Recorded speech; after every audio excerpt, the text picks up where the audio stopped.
J'espère que vous allez bien, moi ça va super et aujourd'hui comme d'habitude on va parler d'animés mais pas n'importe lesquels. Je sais qu'il y a énormément de gens qui regardent des animés uniquement sur Netflix et donc on va parler de 3 animés sortis sur Netflix pour cet été. Alors oui, je sais qu'il n'y a rien d'innovant dans ce que je suis en train de faire mais voilà, moi j'en ai un petit peu ras le cul de bombarder les vidéos qui marchent bien. J'ai envie aussi de vous parler d'animés qui me plaisent vraiment donc... J'espère que ça va suivre, donc je compte aussi sur vous pour partager, abonner, etc. Comme d'habitude, faites-le, c'est cool, et ça me fait de la thune. Bon allez les potes, sans plus tarder, on va parler tout de suite du premier animé de cette vidéo, et ce n'est d'autre que Great Pretender. Nice accent anglais. Dans Great Pretender, on va retrouver Edamura, du coup c'est le plus grand escroc du Japon, littéralement, il vient de perdre sa mère et ça c'est vraiment triste pour lui.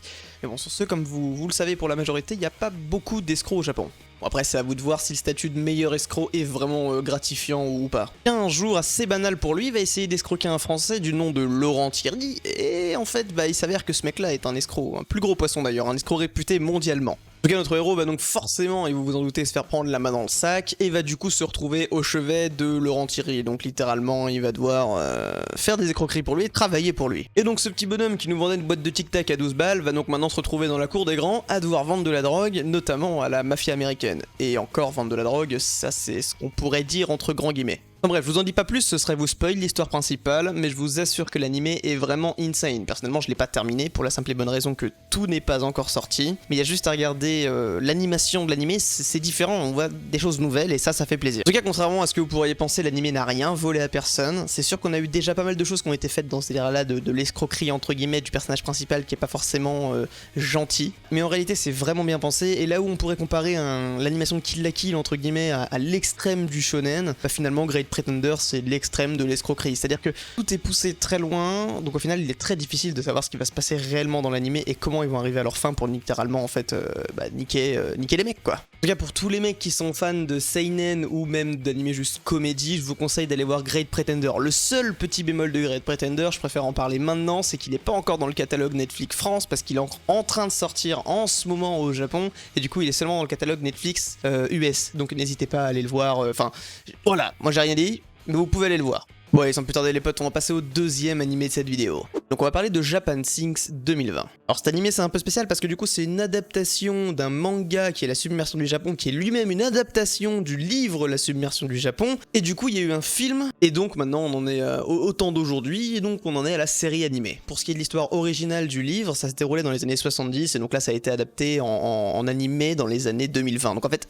actuellement pendant les JO de Tokyo 2020. Comment vous savez à peu près quand est-ce que ça se situe? Et on va suivre globalement l'histoire de Ayumu et Go, qui sont donc deux frères et sœurs au Japon. Ayumu qui est donc une athlète d'assez haut niveau, qui est en train de prétendre entre guillemets à une place pour les championnats du monde ou alors même les Jeux Olympiques. Et Go qui est donc le petit frère, fan de jeux vidéo, un peu le truc banal, passionné de tout ça. Et donc un jour après l'entraînement de Ayumu en question, il va y avoir un premier séisme assez faible finalement pour le Japon en tout cas, ça leur semblait assez gros mais c'était du magnitude 7 donc c'est quand même gros truc, mais au Japon ça peut arriver tu vois. Et puis ce sera suivi d'un séisme qui sera de magnitude on ne sait pas finalement, puisqu'en fait il va littéralement exploser absolument tout. Que ce soit des immeubles, des routes, enfin, une majorité de personnes vont y passer. Du coup, la suite, vous la connaissez, qui dit séisme dit qu'il y aura des tsunamis, etc. Et ensuite, c'est bien, le Japon va tout simplement commencer à couler. Alors, ce qu'il y a de différent et ce qu'il y a de fou dans cet animé, en réalité, c'est que déjà, premièrement, le fait que ce soit un animé Netflix, il y a énormément de moyens, donc dans ce genre d'animé, qui dit moyen, dit que les effets sont fous. Genre, vraiment, c'est impressionnant ce qui se passe à l'écran, ne serait-ce que quand il y a des séismes,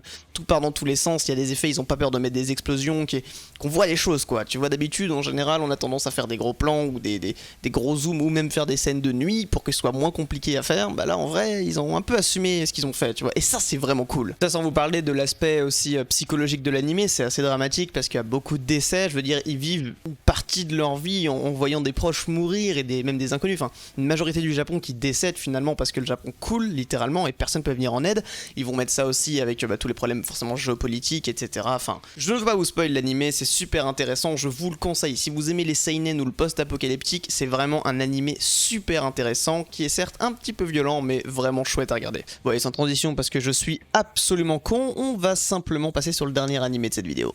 Et le dernier animé de cette vidéo ne sera d'autre que Brand New Animal ou BNA pour les intimes on va dire. Bon alors cet animé j'ai déjà fait une vidéo dessus avant que ça sorte, j'avais parlé un petit peu des spéculations etc. Donc je m'excuse pour les gens qui auraient déjà vu une vidéo parlant de cet animé. Mais en vrai je l'ai terminé récemment et il est vraiment insane donc je voulais vous en parler. Dans BNA on va suivre Michiru qui sera donc l'héroïne, une jeune étudiante humaine à la base et qui se transformera en ce qu'ils appellent des animums. Et donc elle sera une animum, donc une mi-humaine, mi-tanuki. Donc malgré la persécution des êtres humains envers les animums, parce que c'est le cas, hein, ils les détestent vraiment pour la majorité, étant donné qu'il y a une propagande complètement qui est faite contre eux, elle va réussir à rejoindre Anima City, qui est donc une ville dans laquelle on a accepté de mettre tous les animaux, enfin tous les mi-hommes, mi-animaux. Bon alors sachez que j'avais fait une super blague sur un dictateur avec une minorité raciale, mais j'ai pas eu le droit de la mettre, YouTube m'ayant demandé de la retirer, je l'ai donc retirée de cette vidéo. Mais bon, vous avez sûrement compris de quoi je parlais, et au moins ça va vous donner une très bonne image de la manière dont laquelle ont été traités les animaux, enfin du moins les ami-hommes. Arrivé à Anima City, Michiru va donc essayer de comprendre pourquoi est-ce que déjà de base elle s'est transformée de humaine à ami-homme, parce que ça n'est jamais arrivé, normalement ce n'est pas probable, tu nais ami-homme ou humaine, mais tu ne le deviens pas. Voilà pour ce qui est du synopsis assez court, parce qu'en vrai il est beaucoup plus vaste que ça, il y a énormément de choses qui sont racontées en 12 épisodes, et c'est ça qui est bien foutu, c'est super dynamique comme animé, et là on reconnaît bien le studio Trigger qui a notamment fait Kill la Kill, c'est tellement dynamique que des fois ça fait mal au crâne. Mais comme d'habitude on a des personnages super charismatiques venant de ce studio et ça fait plaisir, ils ont la classe, ils ont un style de folie et ils sont super bien animés. Donc si je devais cibler un public qui aimerait ce genre d'animé, je pense donc qu'il faudrait cibler le public seinen et shonen parce que je pense mine de rien que malgré le fait qu'il fasse 12 épisodes et que ce soit assez rapide, ça utilise quand même des grosses mécaniques de shonen et je pense que ça peut plaire aux fans de shonen, donc n'hésitez pas à aller le voir. Sur ce, j'espère que cette vidéo vous a plu. Comme d'habitude, je dois vous demander quelque chose, je sais que ça vous prend la tête et que là il y a juste 75% des gens qui ont cliqué sur le bouton fermer la vidéo, parce que c'est comme ça que ça marche. N'hésitez pas à vous abonner, lâcher un like et surtout partagez à vos amis susceptibles d'aimer le contenu, hein. Vos collègues sur Discord qui regardent ce genre de vidéos, faites en sorte qu'ils regardent les miennes, je vous en supplie. Non en vrai comprenez bien, j'en rigole, mais en réalité ça m'aide beaucoup, donc quand vous faites ça je vous remercie, c'est la meilleure manière de me récompenser moi personnellement. Sur ce je vous dis à mercredi prochain pour une prochaine vidéo et peut-être avant si j'en fais une autre parce que ça fait partie de mes projets. Allez, ciao ciao, à plus les potes.